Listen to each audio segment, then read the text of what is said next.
Hello and welcome to Martinsville High School in the MHS Rewind Studios. I am here with Coach Brian Duggar. This is the second episode of Inside Martinsville Football. Coach Duggar, how you doing? Doing great today. It's always good to come on the show after a win. Yep, that's right. Speaking of that win, 50-7 win over Bedford. Why don't you talk about that game? Yeah, first game of the year.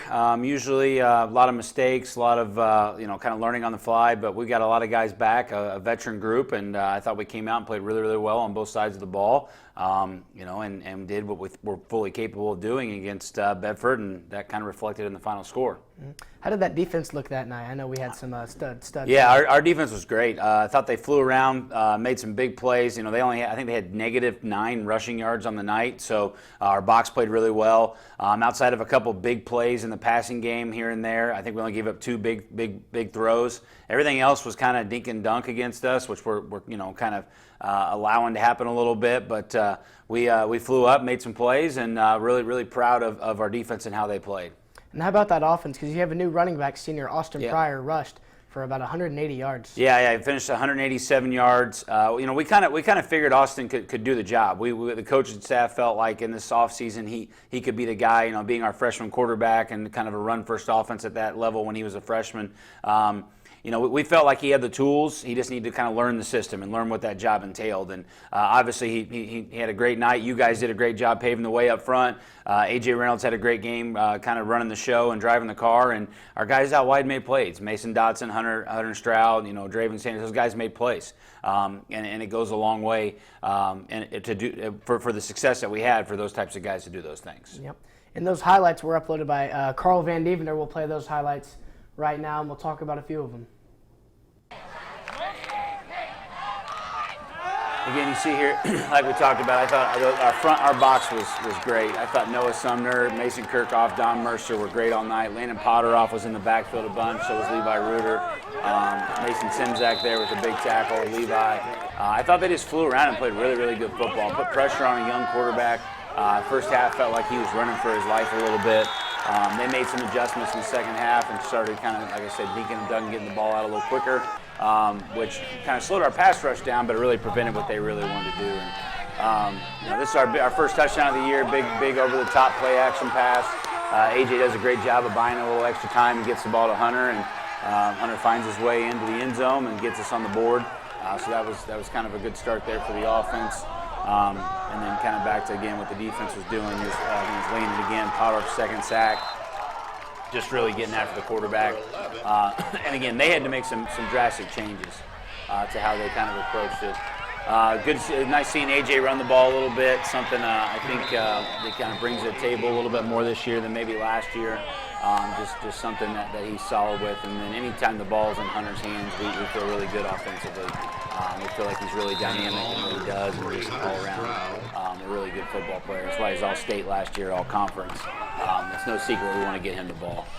Here's a good job by A.J. improvising. Had a little busted play up front, busted routes, and A.J. just kind of decided to take the ball and get in the end zone himself, which we'll take that, and just him being a good athlete and good play. Nice play here up front by Noah again, but then Dewey comes in and finished it. Nice big hit there, Lucas. That was our big hit of the week. Did a good job flying around himself. But like I said, we got guys we can take shots with. Mason Dotson is a guy we feel like can get behind people. He's a great receiver coming back from an injury last year. Expect a huge year out of him. Just nice to see guys like that kind of get it going as well. And was Bedford, did they have any tricks up their sleeve, or was everything they really planned for them? We kind of anticipated what they were going to do. I mean, we knew they were going to come out and do that. Nothing special, nothing crazy is kind of what we practiced and expected. Our punt block team did a great job all night, kind of gave it a little pressure there and caused a safety. Draven Sanders stepped up big with Jace being out and kind of came in and filled that role really well. Obviously, you like having Jace there, but Draven did a great job, and we expect big things from him this year. He's kind of our utility knife on offense. But again, like you were talking about earlier, Austin Pryor just ran the ball really, really well. Was very physical in his runs, really good in his reads. Did a good job setting things up. I felt bad for him because the first half felt like he had about 4 or 5 opportunities for touchdowns. They get called back, or he stepped out of bounds, or things like that. So Here's a little a touchdown pass for Josh Jones. Good to get him going as well. Josh is such a big part of our offense, blocking, route running, just everything he does. So it's nice to make sure he gets some love and gets touchdowns like that every once in a while. Again, good kick out, or good job up front. Andrew Carter leading the way, and then Austin Pryor's off to the races again. I think he gets hawked down here again. It's kind of like the story of the night for him, getting about to the 5-yard line. But here he is, gets to stick it in there, get his first varsity touchdown there. Pretty cool for him. Big night for him, and that's why we picked him to be our player of the game, just stepping up the way he did. Again, pressure there. Adam Branham does a great job, and that was just after a big play they had just had. They threw over the top. Trenton Tolliver hustles his butt off, goes down there and gets a tackle. Next play, they try and throw it again, and Adam picks it off and gets the ball back to our offense, gets the ball back to Austin. Back again to the 3-yard line. And then Hunter Stroud will take in the little touch pass there from AJ for a touchdown. So just, again, good complementary football all around. Offense, defense, you name it, special teams. Real happy with that. And then the young guys get to get in there. Good to see Landon Casey get in, run the ball like that. He's got a chance to be a really good football player. But that's a great opportunity for these guys to do a nice throw here by Chase to Wyatt Davis. All the way down again to the 1-yard line. A lot of those that it felt like. But good for that, because good for Wyatt there getting his first varsity catch, and Landon gets his first varsity touchdown. So great opportunity for those guys to get in the game. But overall, just happy with everybody's performance. Like I said, we were good in all phases: offense, defense, special teams. Even the young guy defense jumping in there, making tackles. Ty Petticord and Quentin Simpson flying around. Just really good football. I think we get a fumble here to finish the game.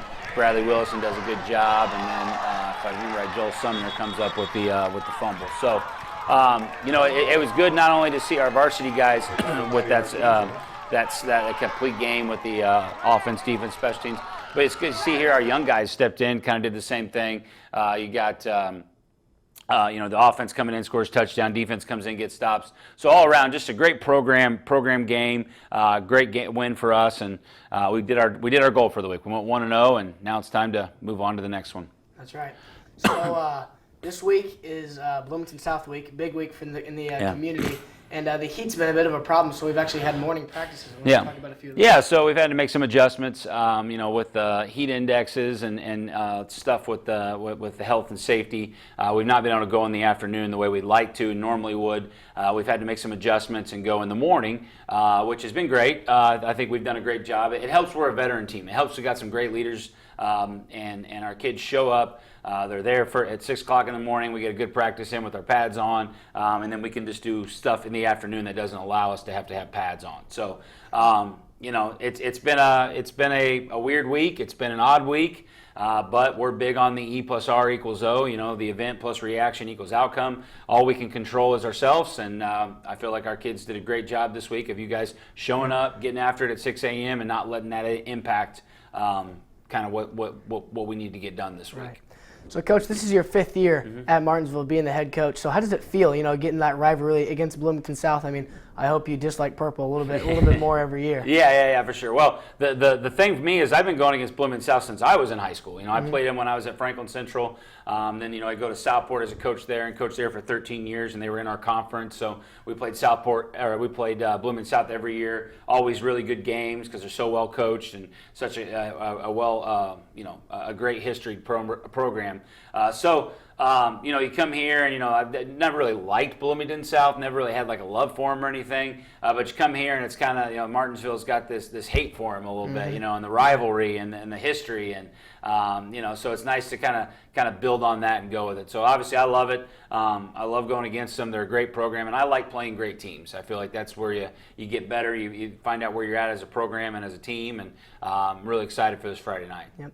So that Bloomington South team, we did take a loss last year. year, but their team lost a few star guys. Yeah. So how are they the same and how are they different? So they're the same, and then they do the same things. You know, Coach Johnson runs his defense the way he does. Their offense has been the same for a long time. A lot of inside, outside zone, like to hit you where you're not in the passing game. They're just really well coached. They do a great job down there. You know, they're probably one of the more sound programs that we play consistently.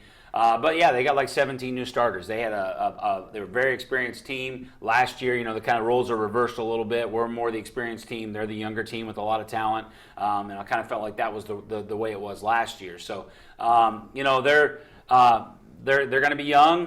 They're going to have new guys in a lot of places. But they're, you know, like I said, they're a lot like us last year. They're young and new guys, but they're very talented. There's the guys that are stepping in, I think, are going to be really, really good football players, and I hope it takes them a while to grow up. You know, it doesn't happen this week. I hope it takes a couple more weeks till they start clicking a little bit. Yeah, for sure. So they traveled to Columbus East and won 24-6. So what's the plan after that victory? Well, I mean, it's the same. You know, each week's so different. You know, teams don't play each other the same way. Like Bloomington South's not going to play us the same way they play Columbus, and so on. So, you know, what they showed us is that they're a typical Bloomington South team. You know, they're gonna do the little things. They're gonna be fundamentally sound. They're gonna do things right on both sides of the ball. And you know, Columbus East has historically been a really good football program. So that's a good win for them to go to Columbus East and get that win. We're going to have our hands full on Friday night. They're going to be a really good football team. I know they'll have a great crowd here. We'll have a great crowd. You know, we got to do what we got to do to win the game, go 1-0.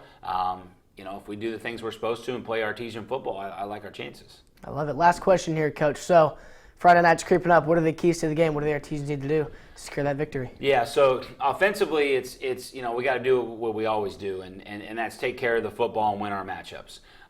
You know, whether that matchup is out wide, in the box, wherever it may be, we've got to win them. It's something we really hang our hats on, and something that we like to do on offense and evaluate that way. And anytime we take care of the ball, we have success. Defensively, it's be gap sound. We got to have gap integrity. With the way they run their zone, we can't get double gapped or miss a gap because that'll lead to big plays. And that's kind of the thing that got us last year. Right. We played pretty well defensively throughout the game. Offensively, we made a lot of mistakes last year, but defensively, we played pretty well in the run game and different aspects of kind of just the possession game. But we gave up big plays. We gave up 60-yard touchdowns, 50-yard touchdowns. So we can't let that happen this year. We got to eliminate the big play, make them go the length of the field, and make them earn it. All right, that sounds good. That is going to do it here for the second episode of Inside Martinsville Football here in the MHS studio on the campus of Martinsville High School. I would like to thank Coach Duggar for coming in and giving us some time and answering some questions. For RTV2 class and the guys back there working it, I'm Maddox Dilly.